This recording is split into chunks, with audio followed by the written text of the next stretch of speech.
You don't understand what happens, do you? They make 10,000 cars, they make them exactly the same way, and one or two of them turn out to be something special. Nobody knows why. Welcome to another episode of Vision for Speed. My name is Grant, and together with my mate Niels, let's go and look and see what we've done to the Mini Cooper S Coupe. Right, to start off with, as you can see, we branded the car, which looks pretty good, so everybody knows now where to follow us on YouTube.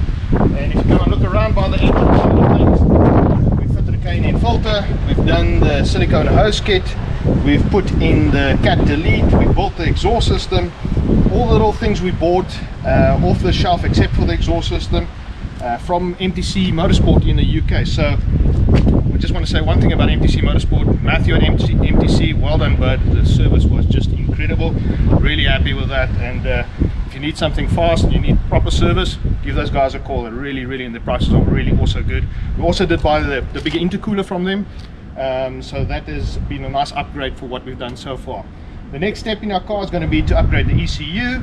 We're also going to be looking at doing the suspension system. As you can see, we got smaller wheels on the car this time compared to the standard tires that we had on. We had the 17-inch standard wheels on here. We've gone for the 15 inches, mainly because of the cost factor involved in the semi-slicks or the slick tires we're going to be using. We're not quite sure yet what we're going to be putting on, but this gives us a little bit better options at a much more affordable price. The H&R springs are going to drop the suspension down another 25 mils, so we're looking at a body around about there, the nose around about there, which is going to give us a nice low profile to ride on. Stop there.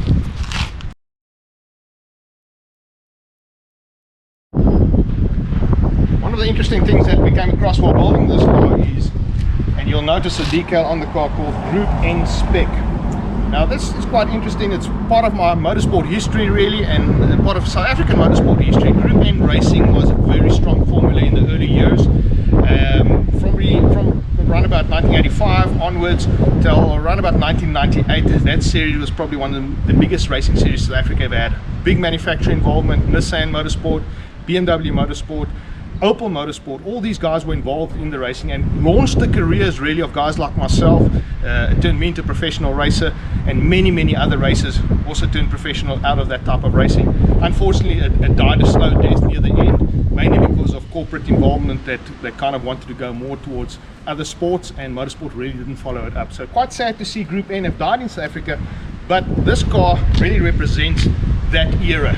In other words, it's a specification of car that's still a road-going car, but also a track car. We used to even drive our Group N cars to the races those early years. It was quite amazing, really. Leave work on a Thursday evening, right through the night, go and race the car, drive back Saturday night, and be back at work on Monday morning. That's how we used to compete. We didn't even have trailers those years to take our cars around. So sometimes we used to crash them, and we used to ask people for trailers to put their cars on and drive their cars back. It was quite hectic. So just a little bit of history of where that Group N spec comes from.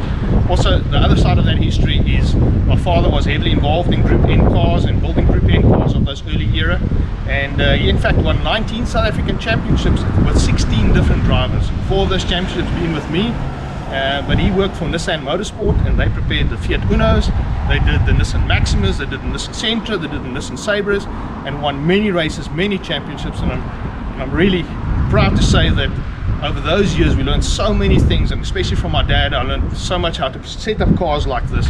And those are the tips and tricks we want to transfer to you, to show you how to take your road car, turn it into a track day car, and be really fast.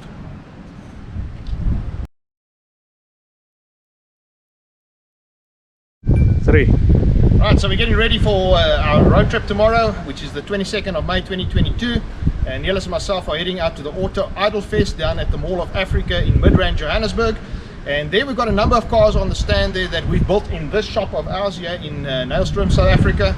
And so we'll show you around of what we've done in the past. I think there's about 5 or 6 of our cars that are going to be on display there, and we'll bring you the detail of each one of those. So look out for our next video, subscribe to our channel. That's the only way you're going to know when our next video comes out, and God bless. See you guys next time.